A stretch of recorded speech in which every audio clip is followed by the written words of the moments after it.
Yes, good morning, everyone. And for those on the East Coast, good afternoon. Um, my name is Anand Padmanabhan, and I'm a research associate professor in the University of Illinois Urbana-Champaign in the Department of Geography and GI Science. And for iGuide, I'm serving as the managing director. Um, iGuide conducts this regular series, what we call as VCOs or virtual consulting office, on a regular or weekly basis. And iGuide stands for the Institute for Geospatial Understanding through an Integrative Discovery Environment.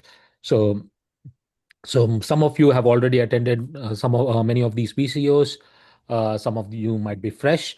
So here's today's VCO. We will be talking about scaling geospatial insights, specifically taking an example of aging dam failure risk assessment that happened over the past year. Um, we have a number of upcoming VCOs. You can always keep track of them through our website.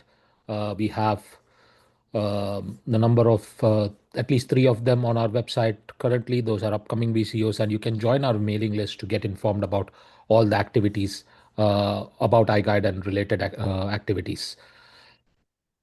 So, as I said, today's VCO session would be on scaling geospatial insights, and this would be presented by three of our colleagues in iGuide. Jungwa Hu is from Purdue University, Eric Lee from the University of Illinois Urbana-Champaign, and Michael Inkert at Utah State University. So this is a joint work by all of them and many others. So without further ado, I will pass on the baton to Jungwa.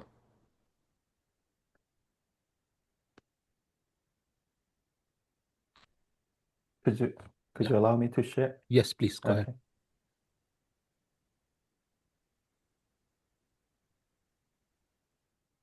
Yeah. Hello, everyone. My name is Chungha. I'm a lead software engineer at Purdue Research Computing. So this talk will be led by Michael first. He will give us the overview of this project, and then I will present how we implement those REST API service. Um, and I will do a short demo about the REST API part. And then finally, the Eric will show the beautiful dashboard, which is easy to use, and it also allows geographic polygon visualization. So let's start with Michael. Yeah. Hello, everyone. You're going to have to bear with me. I'm dealing with a cold, so kind of have a raspy voice. But yeah, Jungha, you can go to the next slide. So this is just kind of going to be the talk structure like Jungha described, but we're going to go into why this matters, kind of the architecture of how this is all come together, and then the dashboard demonstration and the fair, how this fits into the fair data principles, being findable, accessible, interoperable, and reusable. Next. So, excuse me. The big problem that we have is there's over 92,000 dams in the U.S. according to the National Inventory of Dams, and a lot of those we don't really know the condition. 15% are in a satisfactory, a lot are unknown, and the really big thing is that we don't know what the consequences of these failures are going to be. If a dam fails, what's downstream of that dam? And so this project really is targeted towards highlighting what's the vulnerability downstream, and how do we um, kind of quantify that or assess that and convey that to the general public. You can see here in the map of dams across the US, obviously in the Northeast and the wetter parts of the country, there's a lot of dams. But even out west here, where folks like me are located in Utah, there's also a significant number of dams, and those dams are very important for water resources, flood protection, navigation, power generation. Dams serve a lot of different purposes. Next. And so since dams, they serve all these great purposes, the risk is that with climate change, taking effect, um, there's a greater risk of an overtopping event, which is about 1/3 of all dam failures. And an overtopping event can happen from an extreme precipitation event, if you think like a flash flood within the catchment area of that dam. And so the water suddenly rises up. And if the spillway can't handle that flood of water, then it's going to go up over the top of the dam. That causes a failure of the dam. And what increases, excuse me, what increases that chance more is that dam managers, especially out here west, are trying to keep as much water in their reservoirs as they can to handle droughts and other variances in precipitation values. And so that kind of necessitates keeping the dam at a higher level than might be normal for normal dam operations. And so this just increases the risk to dams with these climate extremes. Next slide. And so what we've decided to do is take this social, ecological, technological systems approach. So we're getting away from looking at dams as just a purely civil engineering risk assessment. And we want to look at kind of the dams holistically of what's going on around them. And specifically with this project, we're looking at what's going on downstream within the inundation zone. And so we're getting out of that narrow lens focus, and we're getting multidimensional multidimensional analysis of vulnerability. And this framework allows us to expose pathway dependencies and avoid lock-ins. And the goal of this being to provide like a very holistic understanding of dams and their surroundings. So you want to go to the next slide, Jung-ha? And so in order to do this, we had to find inundation zones. Well, a lot of inundation zones are closely guarded and not accessible to the public. Being that us at Utah State kind of led this endeavor, we discovered that Utah is one of the few states that has publicly available inundation zones.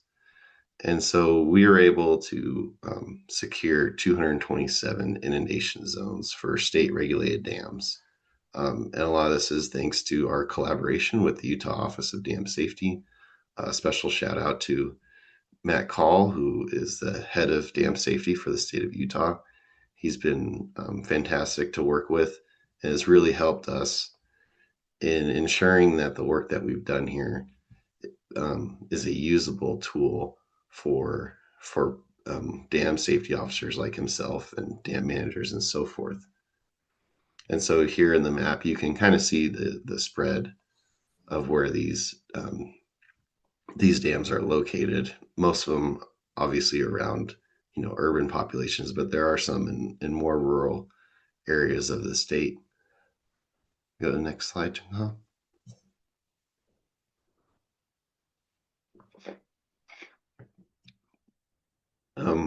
So the purpose of this work is to develop a replicable protocol for assessing the vulnerabilities associated with dams using this social, ecological, technological systems approach. And so we've used GIS to identify where these different vulnerable entities, these different vulnerabilities lie within the inundation zones. And then we've used GIS and the API that Jung-ha is going to go over to organize this and produce a matrix of risk, which you'll see later, to translate those risks over to the general public and dam managers and dam safety officers to have a better understanding of what's going on within that inundation zone. And the goal about this is, the ultimate goal is to support dam safety and leverage this. And this fits into iGUY's mission of, leveraging geospatial data to solve hard problems that are facing stuff specifically with these dams. And so I think next slide, Junghan, I think this is where I hand it off to you. Okay, yeah, thank you, Michael, for doing the overview. So the researchers in GIS area use the desktop GIS software like the ArcGIS to intersect one inundation zone with multiple vulnerability factors. But that has to be done for 227 dams, which is time consuming. And another issue is the other researchers, it is not easy to reproduce the same result using by seeing the instruction. So instead of doing this the same job over and over again, we suggest why don't we automate those spatial intersection pipeline using the software. So we propose PostGIS-based Python code, and we used the intersection routine in the backend and provide a shared web service so that users don't have to think about the intersection, and they just can use the REST API interface to get the vulnerability matrix, also the polygons. So what we did is pre-compute those vulnerability entities, and those results, REST API, can be used by the dashboard and from the Jupyter Notebook or even the ArcGIS. And we want to mention the FAIR principle. Our data, our underlying data set is findable. It's also hosted in the iGUY platform, and we provided the accessible interface like the dashboard. And also it is interoperable. It can be used by multiple software like Jupyter Notebook or call command, or you can even use the web browser and just copy and paste those URL to the browser, and then you will see the result inside the browser. The result is JSON formatting. And the data is also reusable. And let's talk about the type of data set. So we adopted the set approach. So some vulnerability entities deals with the social vulnerability like SVI index, and some of them are from ecological, like the protected area gap status 1 and 2. We provided the percentage of the gap status 1 and the area in square mile. Yeah, the another part is the technological vulnerability. So if a dam fails, how much natural gas pipeline will be affected, how many miles of the highway or railroad affected, the number of kilowatts the power plants affected, and the number of aviation facility, hospital, wastewater treatment plant affected. So all of those vulnerability entities are summarized and pre-calculated in the backend using the PostGIS intersection functions, and we provide it as a REST API service. And as you can see, the color coded is about those two values about the social vulnerability, and the green color deals with the protected area and the percentage of the gap status 1, and the rest The blue color deals with the hospital miles and power transmission and so on. Yeah, the exact data source we used listed here. This is extracted from our iGuide forum paper. So yeah, you can access, once the paper is published, you can access those link. But yeah, those are the complete list, and how we implemented that REST API service is, as you just saw, we use that source data, and especially I used Michael's ArcGIS file GDB and ingested those layers in the file GDB into PostGIS, and then do intersection for each DAM automatically. And then save those pre-computed result, like how many miles intersected with the specific dam's inundation zone, and how large protected area is affected by a dam's inundation zone. Those are already calculated and stored in the database. So the query time is very fast. Yeah, after we save those results, we expose those results through the web service. So yeah, you can use any REST API tools like the call, HTTP or HTTPS command. And yeah, many clients can access. Currently, we don't do any authentication yet. So it is fully public and open. Oh, it's not clickable. So this is this diagram explains or to simplify the routine we follow.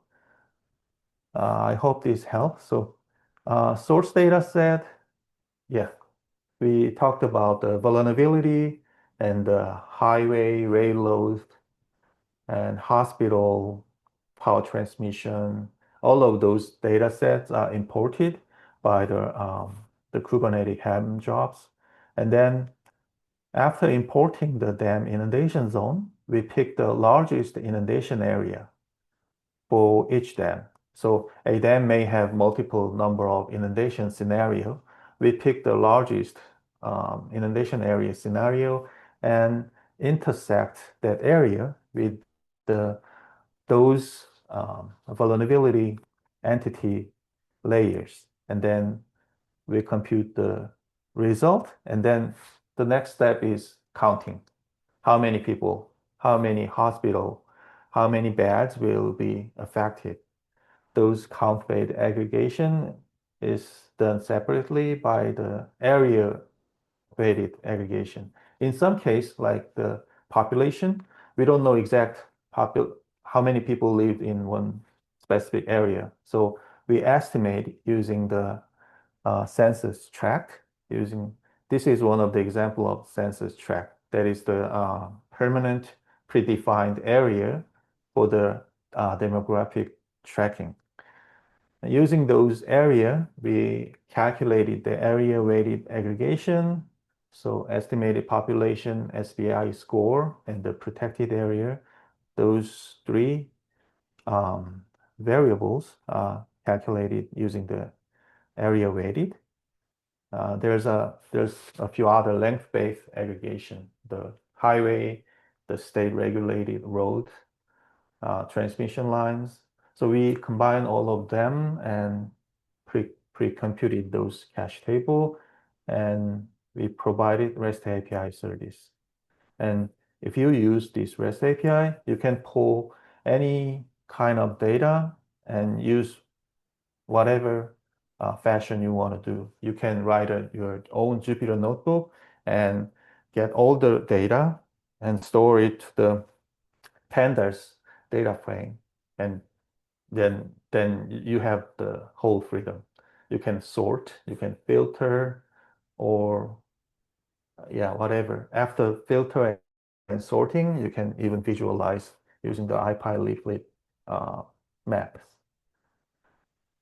I'm sorry. Next, yeah, those are the examples of client. So if you want, you can go to this URL. This is the URL our REST API service exposed as a Swagger UI. So which means even if you are not familiar with the REST API, you can click this link and try. Let me show you. I'm sorry.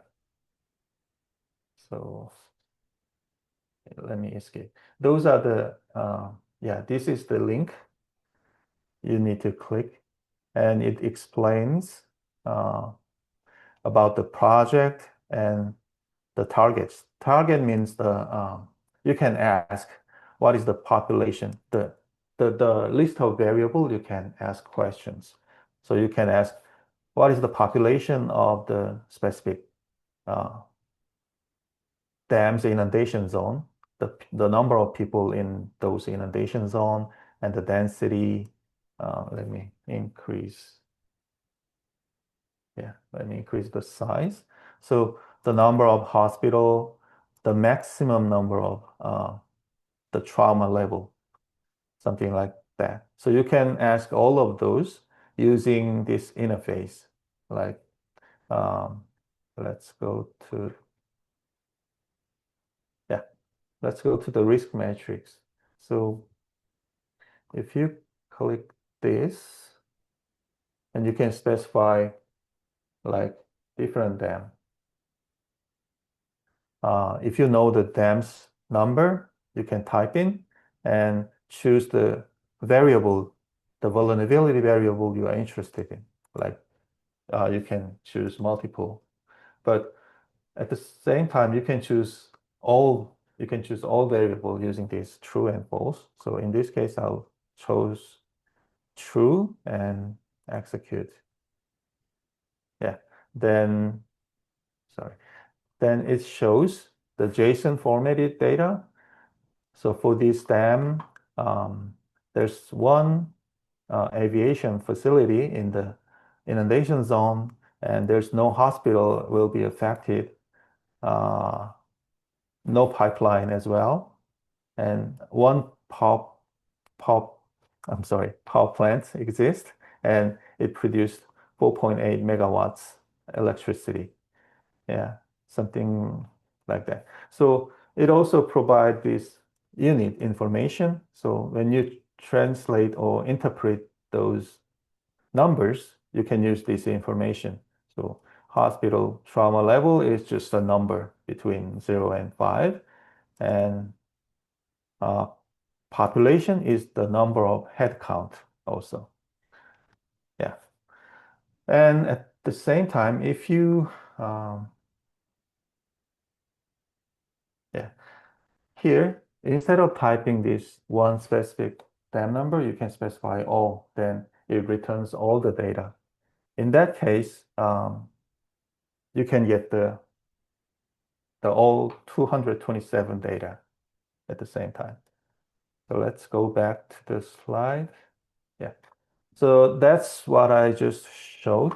And using that REST API, the Eric implemented this beautiful dashboard, and he will do the demo at the end of this presentation. And he also provided this polygon visualization information by clicking this dam number. So yeah. Then,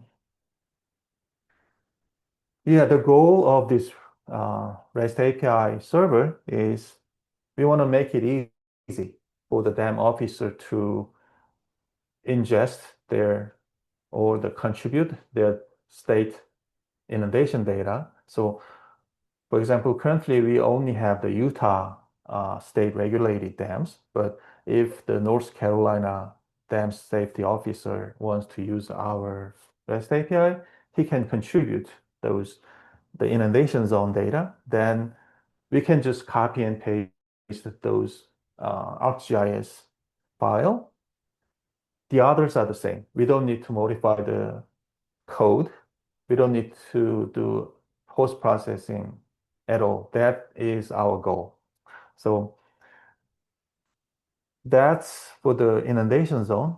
And at the same time, if the new data comes out, like the social vulnerability index, we can also just copy and paste or replace the old data with the new one. Yeah, no other processing is needed. That's the beauty of this design. Oh, my office is, the lights was down. Yeah, so good. And all those code, the intersection and transforming the procedure, how we get the final vulnerability matrix is stored in the GitHub repository. Currently, it's private, but it will be made to the public until the iGuide forum. So you can test it. You can clone the repository and test it with your own data if you want.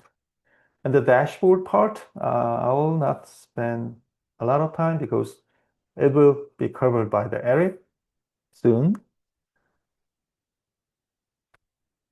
And yeah, this one is, Eric also provides this, I mean, how can I say that? Fine-tuned search and filtering feature on his dashboard, but the REST API side also provide this feature. So if you want, you can write a Jupyter notebook code and ask a specific data only, like find all the dams, population is greater than this, and like, how can I say, the highway affected mile is greater than 10, something like that. So you can come up with all kinds of query statement as you like, and then run the query against the REST API service.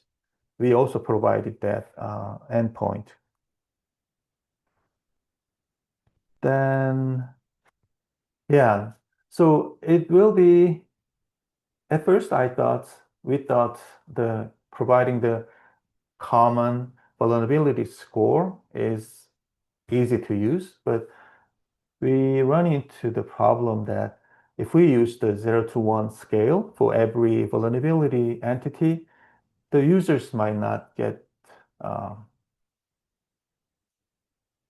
the right sense how risky or how safe the inundation zone effect. For example, it's not clear 0.2 vulnerability score for the aviation facility or for the hospital. So instead of using the common scale, we use the different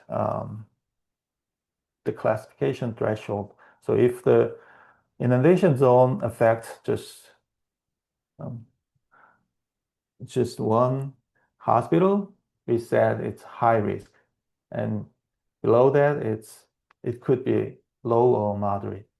So this classification system is not absolute. This can change over time, but this is the current scale we use for displaying the degree of the vulnerability for each variable.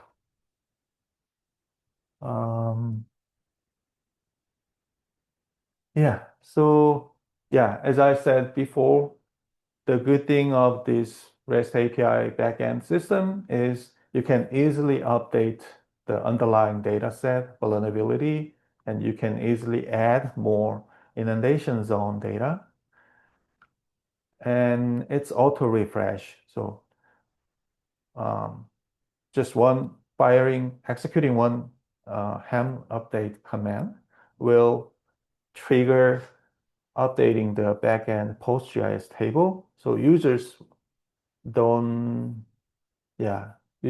need to know what happened in the backend, and they don't recognize the change. So only the backend developer need to work on data refreshment procedure. And it is, oh, sorry. Yeah. The dashboard and data endpoint is currently also open and accessible. So you can use that IP address and dashboard URL. Dashboard URL is at the end of the presentation. There's a final slide. You can copy or take a picture for the QR code.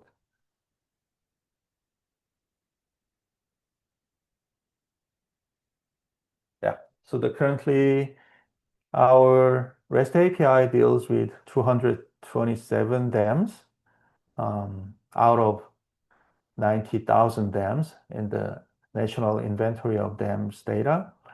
But I want to emphasize, so new dams inundation zone can be easily added or edited.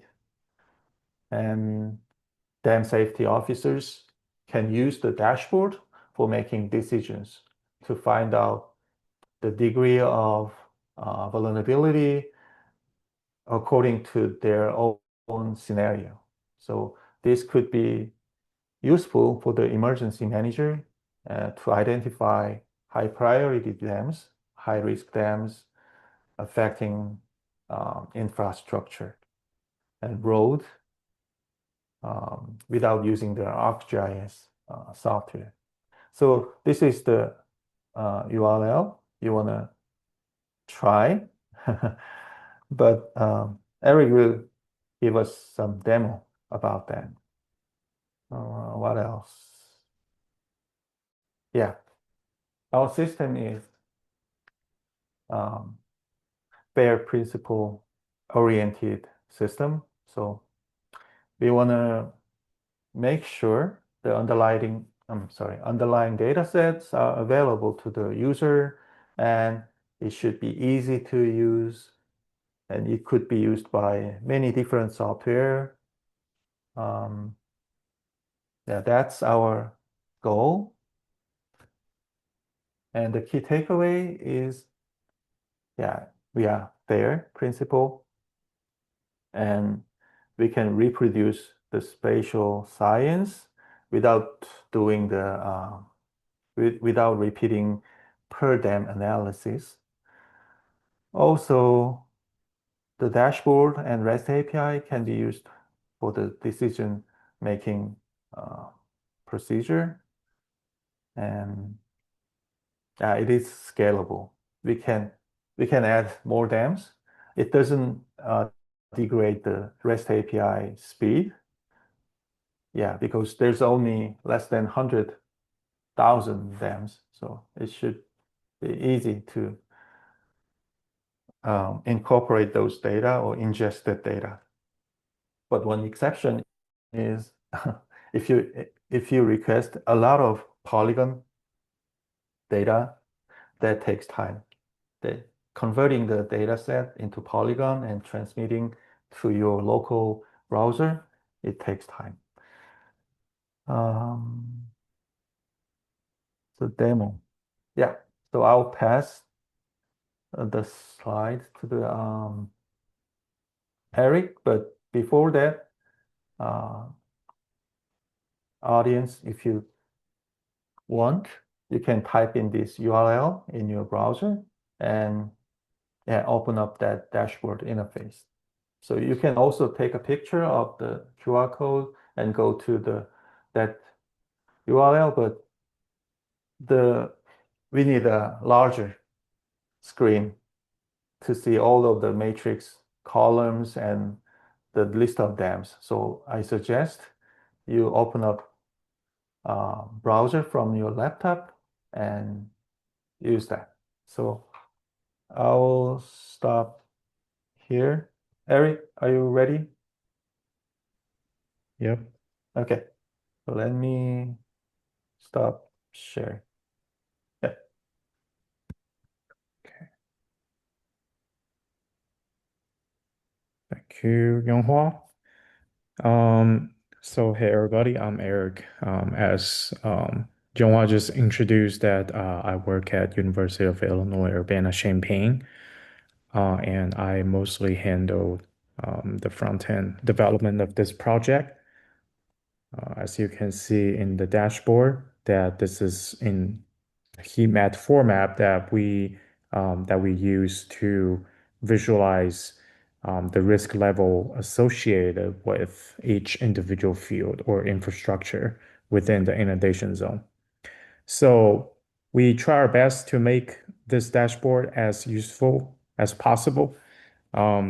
So you are able to sort by each field by clicking the field title. For example, if I want to see the list of dams ranked by estimated populations from higher population to lower population, then you can easily click the title of the column and get that sorted. Then you can easily see which dam or which group of dams have higher risks due to a higher population within the inundation zone. So you can also sort it backward. You can also sort it on other columns. So let's say if I'm interested in seeing a sublist of dams with a very high risk based on the estimated population, as well as a low risk on the acreage of the protected area. So you can do that by using our filter feature. We have this button here that you can select the field name, and I'll do the estimated population here and click very high. So you can see that this table has already been filtered by this field. And if you want to add one more field, so in this case, we want to add the acreage of the protected areas. If we do low, then you can see that after applying two filters, then we have three dams that fulfill our filter combination. And you can also see the current filters here with the field name, estimated population, as well as the acreage, so that you know what is going on here. And you can easily click reset to go back to the original state. And say if I actually know the name of the dam or the area of the dam, for example, I want to look for a dam around Kent's Lake. So we can just type the name here and you'll be able to see the result of that. Or if you happen to know the actual dam ID, for example, UT00270, then you can also easily search that. And say if I'm interested in seeing dams within Washington County, so you can type the county name here, and you will see all the dams from the Washington County are returned, except this one. The reason is the name contains Washington in it. So this search feature allows you to search any stream within these three columns: dam name, dam ID, and county. Again, if you click reset, then you'll go back to the original dashboard. So say if you want to look at the map of the inundation zone and the locations of those infrastructure, as well as the dam itself. So you can click the dam name or ID or county. So each one of them, you just simply click here and a map will be opened and you can see a very nice straightforward visualization of the inundation zone here. It's represented by a blue border with a lighter blue area here. And then if you click the inundation zone, you'll be able to see all the vulnerability point of interest, aka infrastructure, as well as these basic attributes like the population and the type of rural urban commuting area, as well as the social vulnerability index score. And we have a legend here so that you can use that as a reference of what type of infrastructure these icons represent.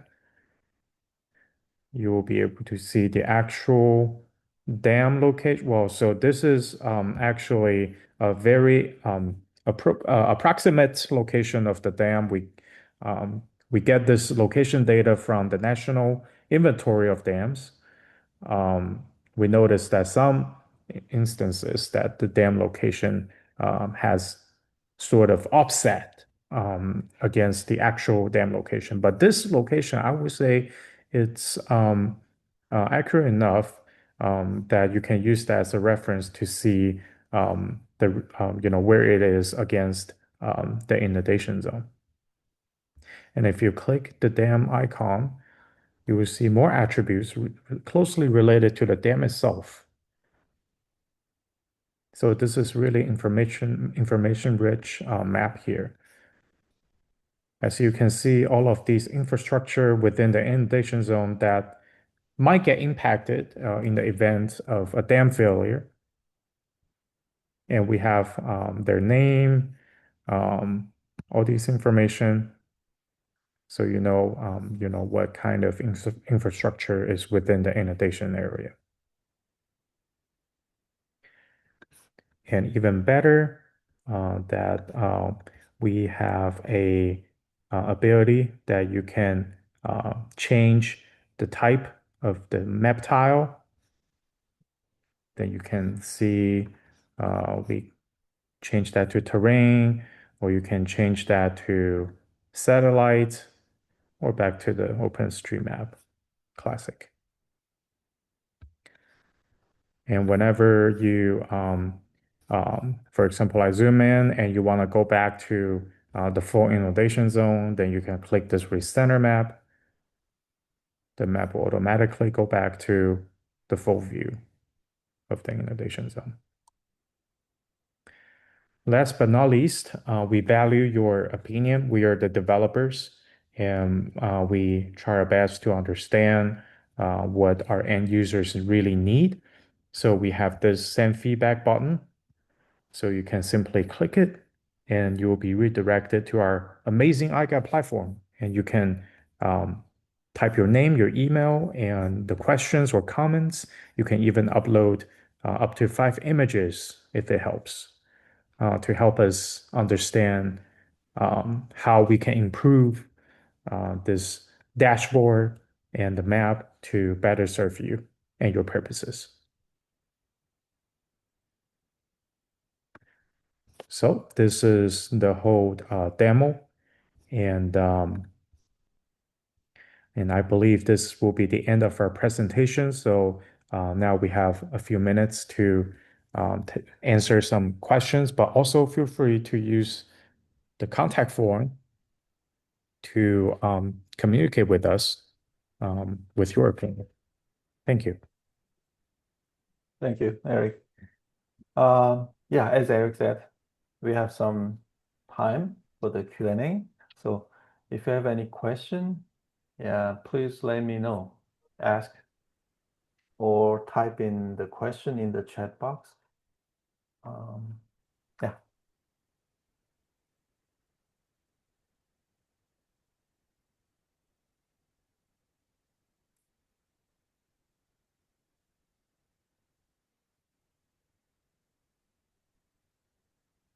Or Michael, if you have something to say, or you haven't, then you can freely say. No, Well, meaning. we're Hello. just open from questions. Yeah. Hello. Yeah. Okay. Go ahead. This is Junshi. Can you hear me? Yes. Yes. Okay. Thank you. Great presentation. This is Junshi from Dartmouth College, and great job. And I have some technical questions. So first of all, do you see any data traffic problems when you send data to the web server through API? That's the first question. And second question, when you say open source, so what is the GIS software you use for this project before the API, before all the before you send everything to the web server, and for all those GIS operations, what GIS software you use? Because you mentioned a lot of data in the file geodatabase. Do you use ArcGIS or any open source GIS software for all the GIS operations here? That's my current two questions. Thank you very much. Okay, thank you. Let me answer the first question and then pass it to the Michael. So first, currently it is static data set. So users only polls the data about the 227 data. So we don't support the put operation for the REST API server right now. So there's no traffic issue. And even if you want to add or contribute the data, it should go through by me. So it's not easy to upload a large data TIFF file or shape files to the backend and doing processing, because at least it takes 15 minutes to process all 227 dams. So if you want to contribute, please send me the data. I can easily put the inundation zone data to the backend. And I use the ArcGIS database, the .gdb files and directory. And I'll pass the second question to the Michael. Yeah. So to answer your second question, I utilize ArcGIS to do this whole project that we're sharing in the Arc network, within Esri, but obviously that's proprietary. So the data in terms of file type that got shared, that's all just a standard .gdb file that you could open in OpenStreetMaps, QGIS, etc. So I used Esri to clean up the data, because when we originally got it, it was very messy. And then in terms of file type, we just shared kind of open file types with the API, and that's what got put into the API. Does that answer your question? Yes, absolutely. Thank you very much. So when you send the data to API, you need to convert it to some other data format, right? Not the data format, because the PostGIS supports the REST data set and shapefile. I see. Yeah. Okay. And then when you say all the GIS operations are automated, so you use ArcPy to automate the workflow? no, I use the pure Python code. Pure Python code. Yeah. So So the operations are not within ArcGIS. You just use ArcGIS to clean up the data. All the other operations are outside GIS. right. Yeah. Outside. Okay. And Yeah.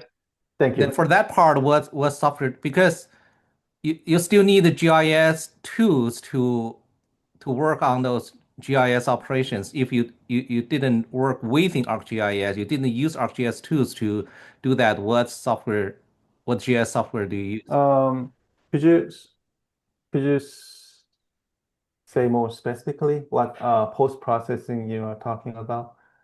Post-processing, because I see between the ArcGIS and the API data traffic, send the data, send the results to, there's still a lot of GIS operations, right? But you mentioned you didn't use ArcPy, you just use pure Python. Oh, pure Python and the converting routine, the GDAL library Okay. to convert the GDB to the PostGIS table. Okay. Basically use a PostGIS. Yeah. Okay. Thank you. Yeah. And another question I got from Shibani from Delhi Technological University. So he asked, is it specifically made for the US, or we can use also modify for other reason? Now that's a good question. So Yeah. the answer is, oh yeah, if you want to go ahead. Yeah. Yeah, I can answer that probably better. So this was specifically modeled for the US and for kind of how we approach dam safety here. I don't see why it couldn't be modeled after dams outside the US in terms of adopting the same framework. We did, like, in terms of measurements and so forth, you'll notice that we use miles. That's because us Americans here in the US, especially when you're talking to folks within state and federal governments and even just general, they want to see links and so forth in miles. And Dr. Courtney Flint. Sorry, I just want to also add that the data sets for all the identifying the vulnerabilities, those are all US databases, these data sets. So that the entities that are being identified are solely based on those data streams. So if you wanted to use it somewhere else, you would have to supply the data, the geospatial data for whatever vulnerable entities you were trying to identify. Thank you. And on top of that, so I'm talking about the backend capability only.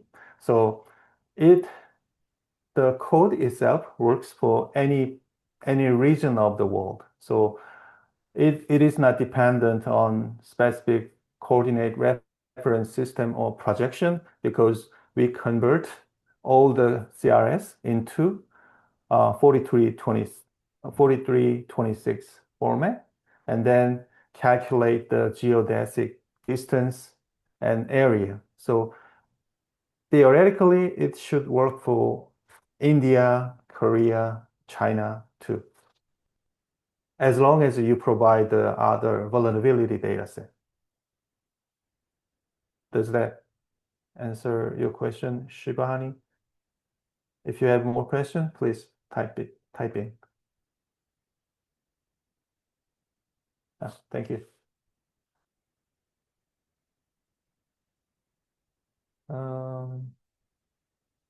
Yeah, let's check. We have more question one more time. Yeah, if you have more question, did we leave our email in the VCO abstract? Yeah, we can. Yeah. Yeah, and the link to this would be posted, and you can always reach out to us at help@iguide.io. So those information would be shared. If you reach out particularly on AgingRAM, we can share it with this team as well. That's Thank great. you. Yeah. All right, then. Thank you very much. Anand, it's yours. Yeah. Thank you. Any other questions for the group here? If not, I guess we can adjourn, and we can meet again next week, on another VCO session. Okay. Thank you, Eric, Michael, and Jungwa.